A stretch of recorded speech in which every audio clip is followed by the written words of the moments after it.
evolucionismo hoje nós iremos estudar as evidências da evolução. Hoje nós iremos estudar os fósseis, são tipos, né, de evidências da evolução. O que seriam esses fósseis? Esses fósseis são vestígios deixados por seres que viveram no passado com semelhanças ou diferenças com os seres atuais. Então, esses vestígios que eles deixaram, nós vamos ver todos nessa aula de hoje, hein? Quais são esses vestígios? São ossos, dentes, que também são ossos, pegadas, troncos de árvores que viraram pedras. Tudo isso são vestígios deixados aí pelos seres que nós vamos estudar aqui. Os processos de fossilização, que são os fósseis deixados aí, né, por esses seres. O primeiro que nós iremos estudar é a permineralização. Ela acontece, interessante a gente saber, né, que ela acontece quando os cadáveres ou os vestígios, eles são substituídos por minerais, que esses minerais aí podem ser a sílica ou a calcita. E essa substituição, ela pode ser tão exata que todos os detalhes do organismo, eles podem ser preservados sem que haja nada do material orgânico deixado aí, né, que acabou aí com o tempo, que os seres saprófagos, eles se alimentaram com ele e não deixaram nada. Então, esse processo, ele é chamado de mineralização, tá certo? Então, ele acontece aí nesses organismos orgânicos, que eles vão desaparecer e vão ficar aí só as marcas dele. Um outro processo que nós iremos ver aqui é o molde. O que seriam esses moldes? Eles vão se formar os moldes quando os restos dos organismos, eles deixam as suas impressões. Essas impressões são gravadas nas rochas e elas desaparecem completamente ao longo do tempo. Então, só é feita uma impressão quando o organismo que foi fossilizado, ele tem tecidos moles, como carne e músculos, por exemplo, né? Eles vão desaparecer com o tempo e vai ficar aí só a marca desse indivíduo, desse organismo. Eles vão formar uma película negra na rocha que ela vai desenhar, né, o contorno daquele ser vivo e vai deixar essas impressões. Nós chamamos dessa forma, né, de impressões. Então, o que seriam essas impressões? Seriam os vestígios fósseis. Eles são pegadas ou restos de fezes fossilizadas que foram deixados por esses seres vivos. Até essas fezes são chamadas de coprólitos. Elas são prensadas e preservadas. É interessante que os cientistas, eles conseguem, utilizando esse tipo de fóssil, conseguem determinar ou fazer um estudo qual o tipo de alimento daqueles seres vivos. E é muito interessante porque eles conseguem comparar, por exemplo, nós, seres humanos, no passado, nós éramos mais herbívoros. Hoje nós somos herbívoros e carnívoros. Vamos entender então a importância dos fósseis para o estudo do evolucionismo. Primeiro, por que é importante nós estudarmos esses fósseis? Porque eles vão nos fornecer a possibilidade de se conhecer os organismos que viveram na Terra em tempos remotos sobre condições ambientais diferentes das condições atuais. Uma outra coisa importante é que esse estudo vai nos mostrar que muitos dos seres, dos organismos que têm semelhanças com as espécies recentes, ela vai nos fornecer indícios de parentescos com esses seres evolutivos. E os cientistas, eles tiveram assim um grande desafio, né, para determinar idades, né, que é outra importância de você estudar os fósseis. Vai ser para determinar a idade desses fósseis. Como é que eles fizeram isso, né? Os físicos, eles conseguiram mostrar que o tempo para que um elemento químico se transforme em um outro elemento, a cada período, que eles chamam esse período de meia-idade, que é mais ou menos 5.730 anos. São determinados pelo carbono 14, né? Que os cientistas dizem que esse carbono 14, ele sofre uma modificação a cada período esse período que eles chamam de meia-idade, certo? Então, ele consegue fazer essa determinação.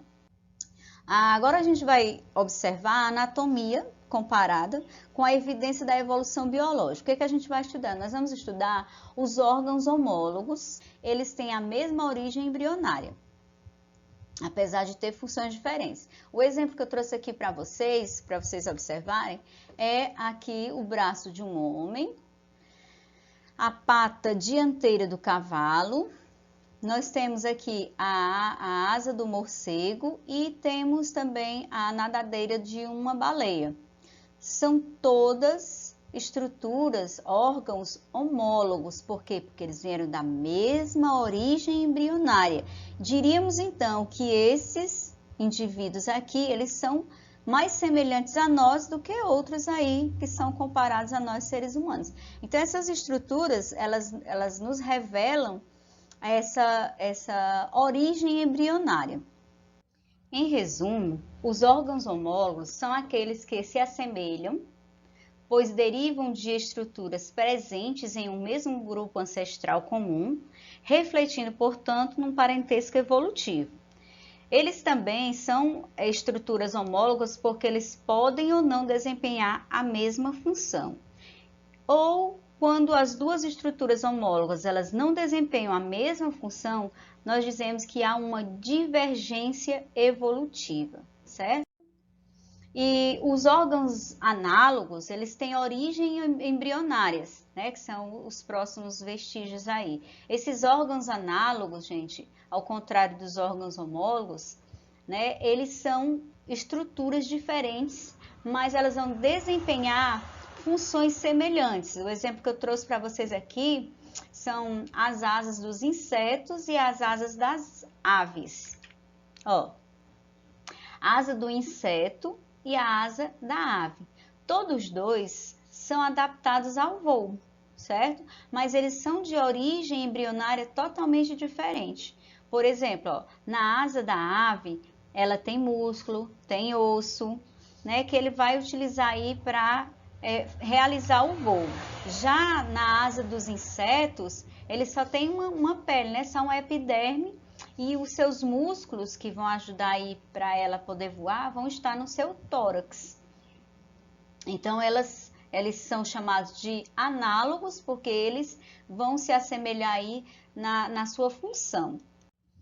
E essas estruturas análogas, elas têm algumas adaptações evolutivas que elas podem levar diferentes grupos de organismos a desenvolver, certo? Desenvolver as formas corporais semelhantes devido às pressões adaptativas que eles sofrem ao longo do tempo. Então, essas estruturas análogas, né? Elas são as que se assemelham simplesmente por exercerem a mesma função e não são compartilhados por ancestrais comuns, ou seja, seus ancestrais, nenhum tem a ver uns com os outros, eles são totalmente diferentes.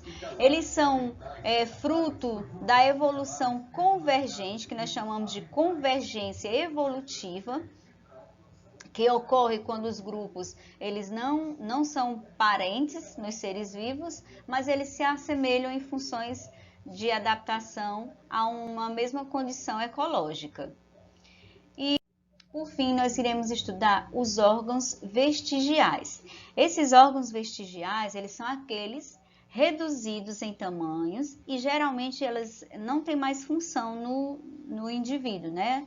Que eles vão corresponder a órgãos maiores e funcionais em outros organismos. Por exemplo, aqui, que eu trouxe aqui para a gente estudar, o apêndice, né? Aqui vocês observem o apêndice, ele é essa estrutura que nós temos bem aqui, ó, essa estrutura aqui.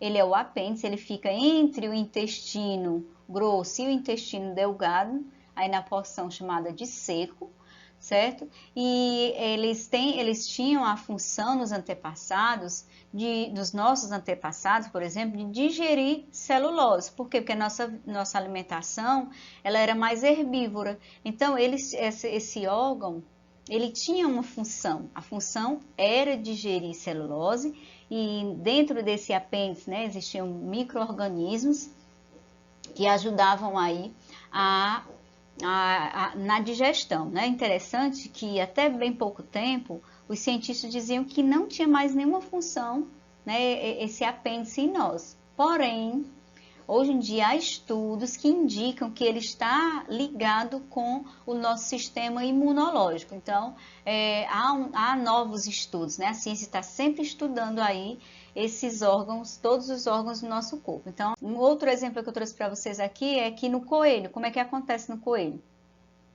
No coelho, esse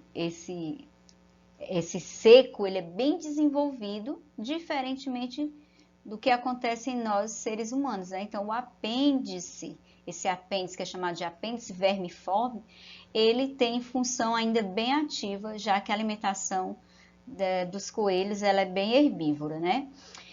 Então, era isso, gente. Espero que vocês tenham feito as suas anotações e vamos agora para a nossa próxima aula, que é sobre o neodarwinismo. Até lá!